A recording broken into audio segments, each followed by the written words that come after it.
C'est très important. D'abord, comme je viens de me présenter, je m'appelle Mama Bella. Donc, j'ai entre 20 jusqu'à 50 ans. Donc, au milieu, voilà. Je suis aujourd'hui venue pour faire cette vidéo, comme je viens de dire, pour encourager quelqu'un. Que cette personne qui est abattue, que cette personne ne se retrouve pas, que cette personne qui voit comme elle est née pour souffrir, que cette personne elle est perdue totalement. Et peut-être peut être votre cas aussi, que vous me regardez ce soir, je ne sais pas, ça dépend de l'heure où vous êtes. Pour commencer, vraiment, c'est pas facile. La vie, c'est pas facile. La vie, c'est pas facile. Vous savez, chaque personne a son histoire. Moi, je dis souvent, nous avons des histoires dans notre vie. Parfois, nos parents aussi, ils ne connaissent pas des choses ou des histoires que nous avons rencontrées dans notre vie. Il y a des choses, parfois, on garde toutes seules. On n'a personne pour confier, on n'a personne pour parler. Ça dépend où vous avez grandi, ça dépend où vous êtes né, ça dépend d'où vous venez, voilà, comme je viens de dire. Aujourd'hui, je vais dire un peu de mon histoire. Comme je viens de dire, je suis née au Congo, Kinshasa. Mes parents sont des Bazombo. Je suis grandi en Angola. Voilà. Je suis née au Congo, Kinshasa. Je suis grandi en Angola. Les histoires de ma famille, vraiment, quand j'étais petite, je ne connaissais pas vraiment. Et quand j'ai commencé à grandir, là, je voulais savoir vraiment des histoires de la famille, de ma famille. Mais c'est quoi que je vais dire aujourd'hui? Ma mère est restée au Congo. Et moi, je suis entrée en Angola avec mon oncle, paix à son âme, qui est décédé déjà. Voilà. Donc, à l'âge de 6 ans, je ne connaissais pas ma maman. Donc, jusqu'à aujourd'hui, voilà, je ne connaissais pas ma maman. Mais, j'avais trop, je voulais voir, j'avais cette envie vraiment quand je grandissais, quand j'avais l'âge de 10 ans. Je voulais vraiment un jour que je retrouve ma maman. Parce que je voyais d'autres petites filles dans mon âge de 10 ans avec leurs parents, avec leur maman à côté. Et moi, je n'avais pas vraiment ma maman à côté. Et quand je commençais à grandir, je disais, un jour, je vais voir ma maman. Alors, j'ai grandi, j'ai grandissais. Il y a des circonstances de la vie. Il y a des réalités qui dans la vie. C'est ça, vraiment, ça me poussait. Je me disais qu'un jour, je vais voir ma maman. Et voilà. Et du coup, vous savez,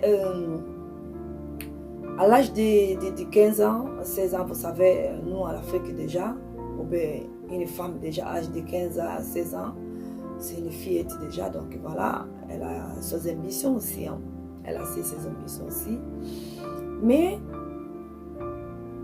je voyais aussi des choses qui se passaient tout autour de nous, entre nous les filles, tout.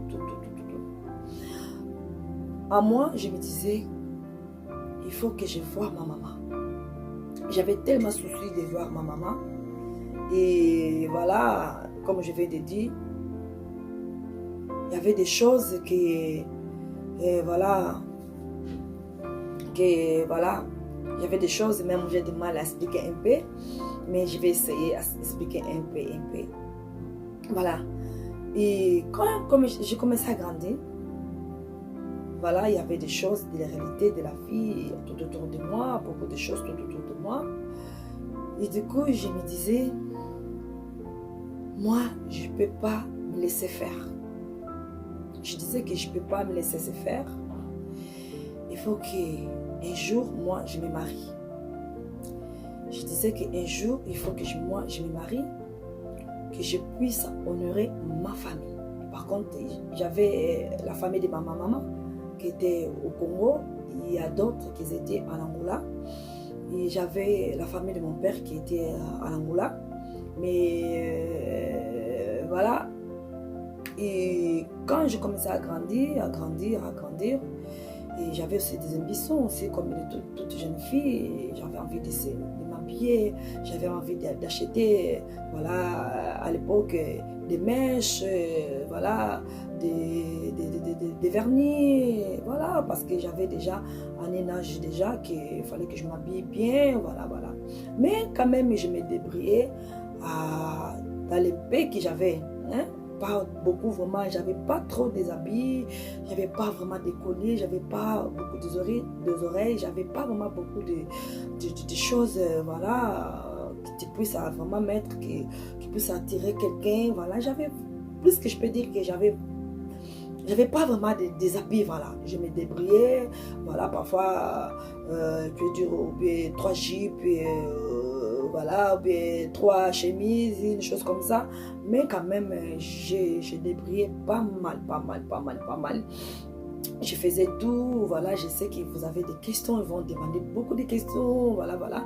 On va venir petit à petit. D'abord, voilà, j'avais vraiment pas vraiment trop des habits, je me débrouillais pour s'habiller, je me battrais pour s'habiller, voilà, voilà.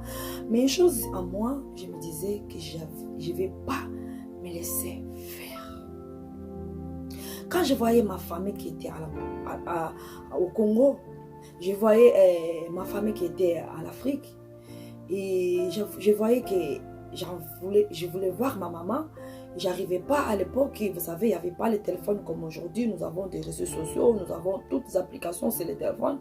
À l'époque, il faut que vous écrivez une courrier. Après, le courrier va à l'Afrique, tout. Parce que ma mère, elle était restée au Congo.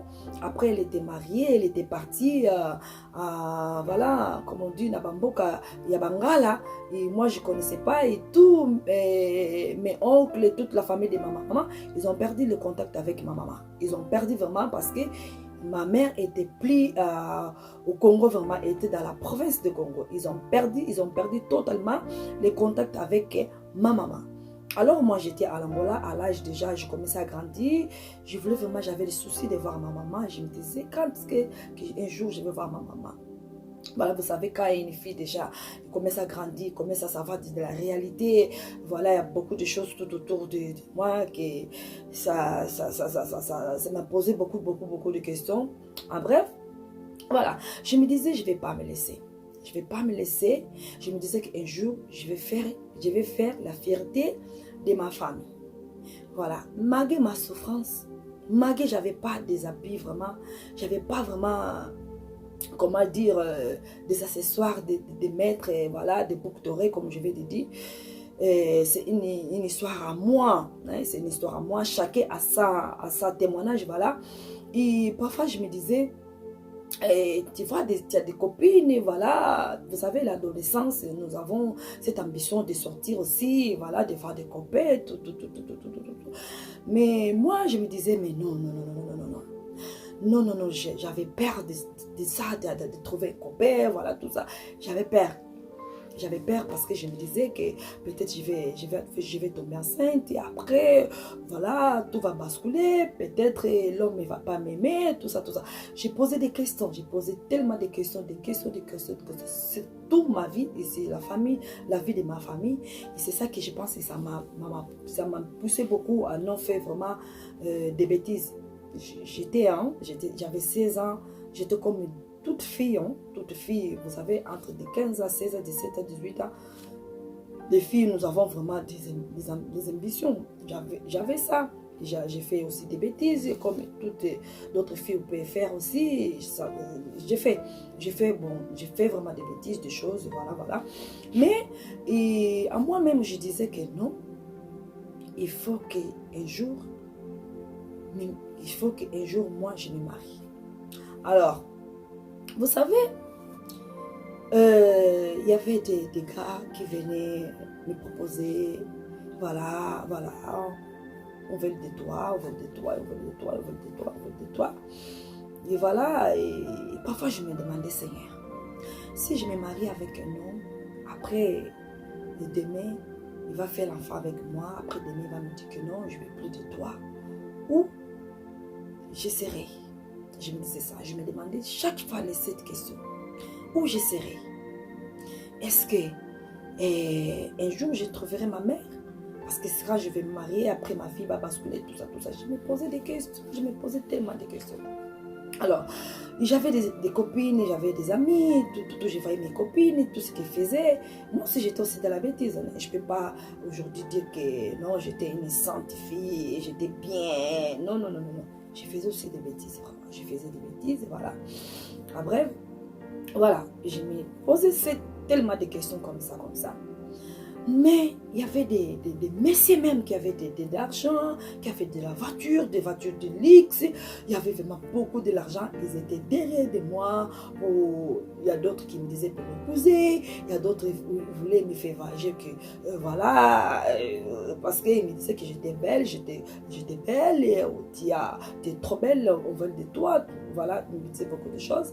Mais à moi, c'est que me donnait plus, comment je dis, j'ai réfléchi beaucoup à cause de ça, je disais Seigneur, tout ça il peut me donner de l'argent, il peut me lever tout, mais où sera ma vie après tout ça? Où sera ma vie après ça? Moi quand je vais grandir, je vais chercher pas un homme seulement qui me donne de l'argent, bien sûr l'argent aussi c'est nécessaire, mais la première chose, je veux un homme qui va m'aimer, après l'argent. Parce que notre destin est dans la main de le Seigneur. On peut pas savoir qu'est-ce qu'on peut tomber demain. Voilà. Je voyais les gens, les garçons, ils me disaient que non, voilà de l'argent, je peux te donner l'argent. Mais malgré, j'avais rien du tout. Et peu que j'avais, j'étais fière de moi. J'étais fière de moi. J'ai jamais laissé un homme m'abuser. J'ai jamais laissé un homme m'abuser. Et je n'étais pas une fille ambitieuse. Ça veut dire, des peu que j'avais, j'étais fière de moi. J'étais fière de moi.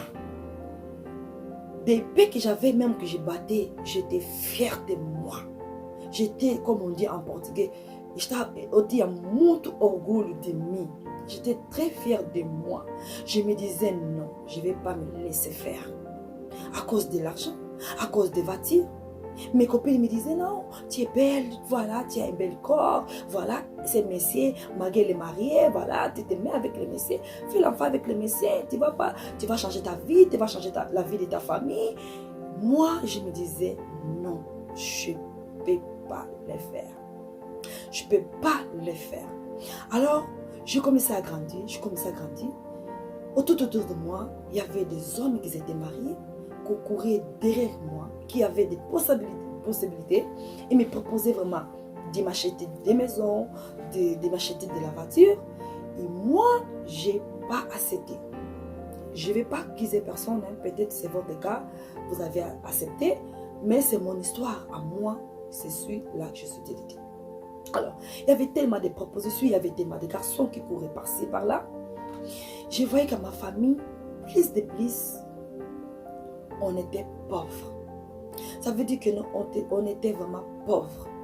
Déjà, ma mamie, elle a eu 6 garçons, 6 enfants. Ma mamie, elle a eu 3 filles et 3 garçons. Ça veut dire tous les enfants de ma mamie, tous mes tantes, les deux, ils étaient morts. Les seuls qui restaient, c'était ma maman. Elle est disparue. Elle est partie dans une province au Congo. Jusqu'à aujourd'hui, on ne le voit pas. Alors, la famille qui était au Congo s'est trouvée vraiment dans une situation triste. Et mes oncles, il y avait 2 oncles qui étaient en Angola. Et mon oncle qui est aujourd'hui, oncle François, qui est au Congo. Voilà. Dans les rues de Kimbatek, voilà. Et moi, je me disais, Je me disais que non, je ne peux pas le faire. Même qu'il y a la souffrance, il y a la pauvreté dans la famille. Je vais lever mes yeux. À l'époque, je ne connaissais pas Dieu. Les gens disaient de Dieu, mais moi, je ne connaissais pas Dieu. Avec la souffrance qui était intense dans la famille. Et moi, j'étais une petite que je grandissais avec la réalité de ce monde, avec la souffrance de ce monde. Si je peux vous dire, à l'époque, j'avais pas même l'argent pour aller acheter quelque que soit. Voilà, je pense que vous demandez beaucoup de questions. Des habits. Vous savez, c'est mon histoire. J'ai passé un moment trop dur. Pour s'habiller, il faut, voilà, comme je faisais de la couture, il faut que je prenne des petits trucs pour, voilà. Je disais que jamais, même tous ceux qui venaient me proposer l'argent, je me disais, non, je ne vais pas accepter. Je ne vais pas accepter. Malgré la famille était pauvre. Je me disais, non, j'accepte pas. Les hommes mariés venaient, je disais, non. Un parenthèse. D'ailleurs, pourquoi j'ai refusé des hommes mariés? Parce que moi déjà, ma mère, elle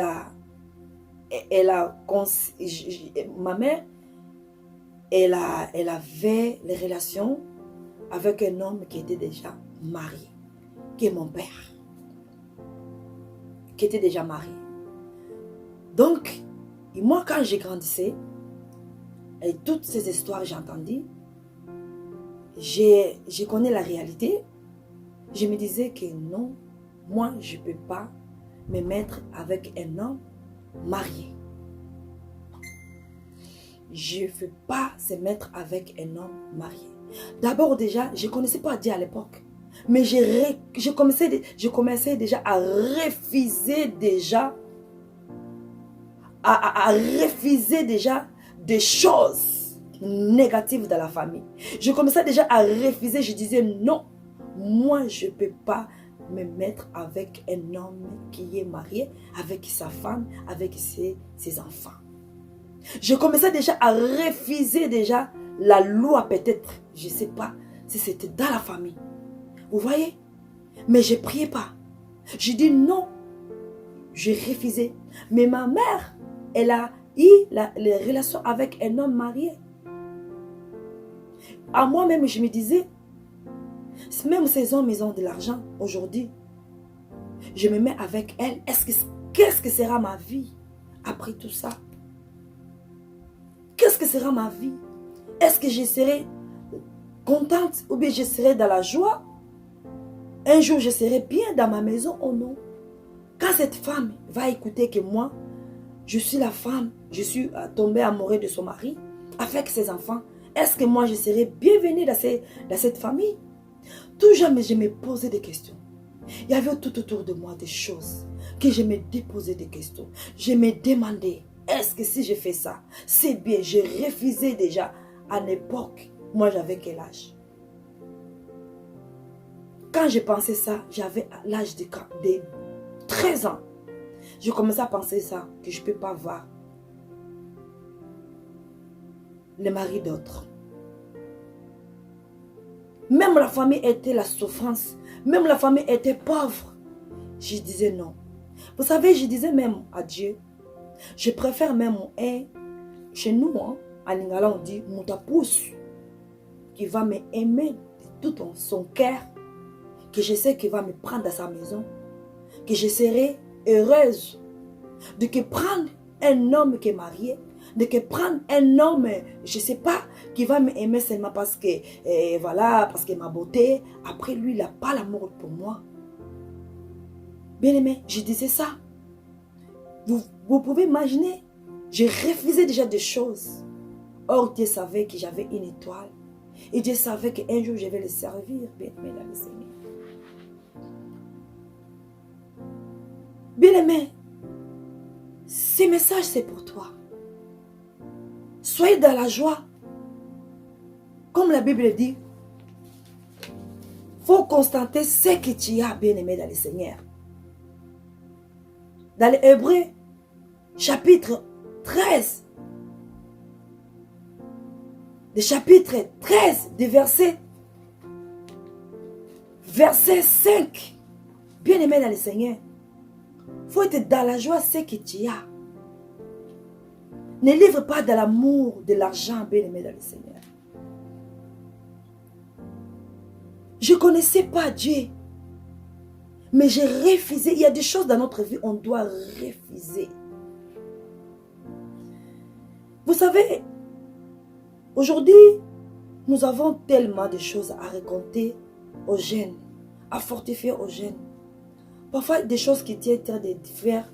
Tu dis parce que voilà, ma mère est morte, mon père est mort, voilà, j'ai personne pour me soutenir. Je sais que tu passes ce moment souffrante.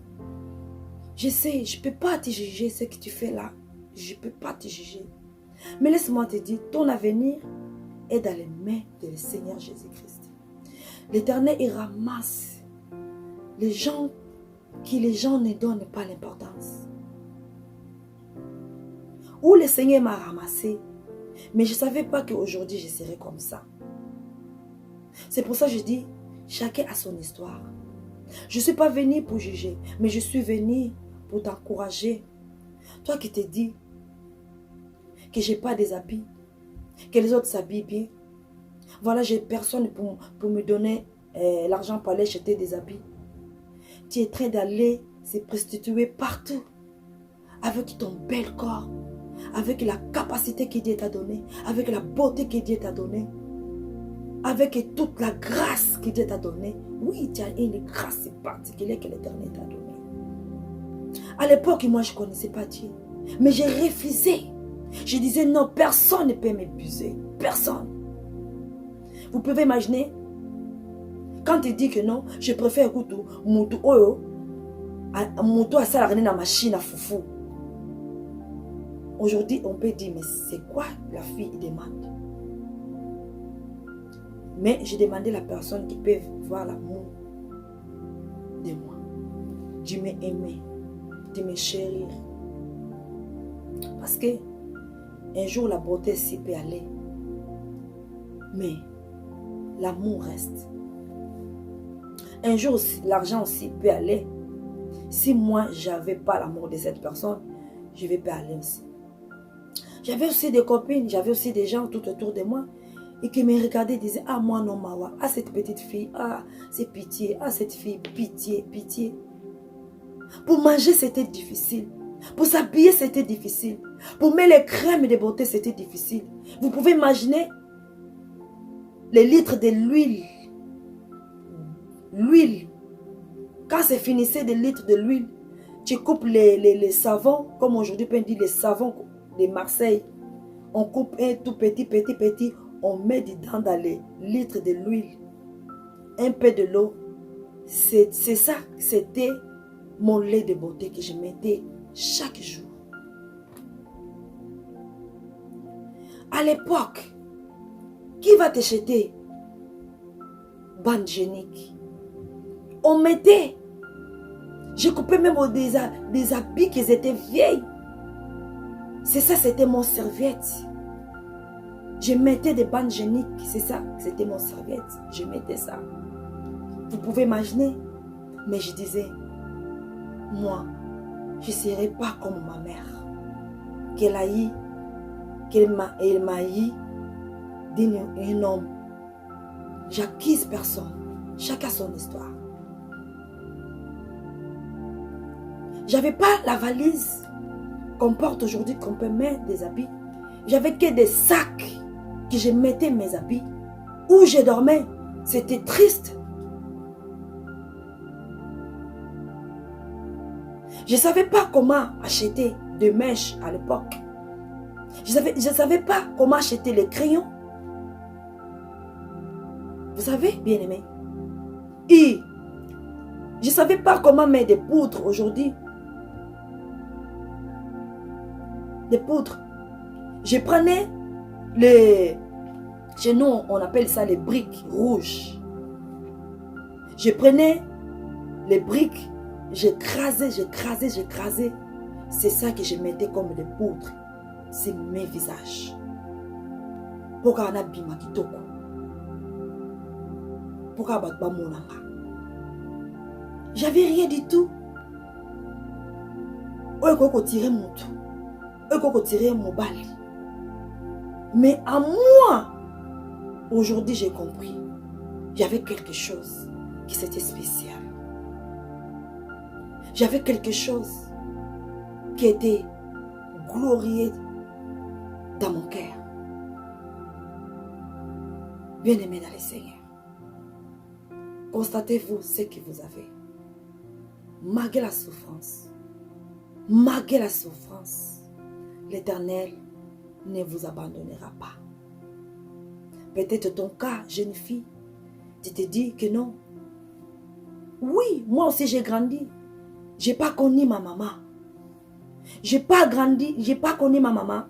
Je ne sais pas l'affection d'une mère. Je n'ai pas grandi de cette affection d'une mère vers ses enfants comme aujourd'hui nous avons nos enfants. Je ne connais pas. Je n'ai pas connu l'amour d'une mère dans mon enfance. Je n'ai pas vécu mon enfance comme il faut dans la maison quand vous êtes avec votre maman. Quand tu es malade, ta mère à côté. Quand tu as besoin de manger quelque chose, ta mère à côté. Quand tu as envie de s'habiller, ta mère à côté. Même dans la nuit, maman elle se lève pour aller voir ses enfants. Mais moi, je n'ai pas grandi de ça. Je n'ai pas grandi pour ça. Mais, j'ai refusé. J'ai refusé. Je me disais non. Je ne vais pas faire ça. Je veux honorer un jour ma famille. Vous savez, quand la souffrance est tellement intense, nous savons quoi faire. Et nous savons quoi à parler. Nous savons quoi aller. Si tu trouves avec de bons amis, ils vont te instruire. Mais si tu trouves avec de mauvais amis, ils vont te détruire. Ils vont s'abuser de ta personnalité. Mais moi, je n'ai pas laissé personne abuser de ma personnalité.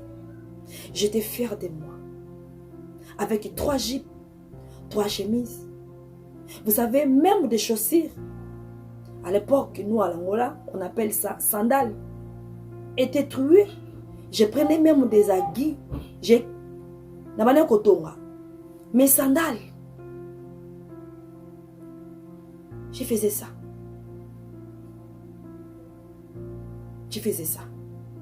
J'ai refusé. Peut-être aussi, tu passes à ces moments. Je viens pour t'aider. Je viens pour te fortifier. Ne fais pas ce que tu fais. Ne fais pas ce que tu fais. Tu as des projets. Dieu a des projets pour toi. Tu es une belle femme. Tu es un bon garçon. Ne dites pas parce que mes parents sont morts. Ne dites pas parce qu'il n'y a personne. Ni mes oncles, mes tantes. Mais laisse-moi te dire. À quelqu'un qui prend charge de toi. C'est Dieu. Peut-être te dire qui est ce Dieu. Peut-être te dire, moi Dieu n'existe pas. Mais laisse-moi te dire, Dieu existe. Si tu es chrétien, tu n'es pas chrétien. Mais laisse-moi te dire. Ne va pas à la drogue. Ne va pas prostituer. Tu as quelque chose de spécial qui Dieu attend pour toi. Tu as un bon cœur. C'est le cœur qui dit, un jour, Dieu veut faire quelque chose. Que le monde sache que tu n'es pas né pour être souffrante de ce monde. J'espère que cette vidéo vous a plu. Si vous avez des commentaires, commentez et likez sur mon page de YouTube, Les Ibabomon TV. Je n'ai pas encore fini. Je donnerai encore que l'Éternel vous bénisse abondamment.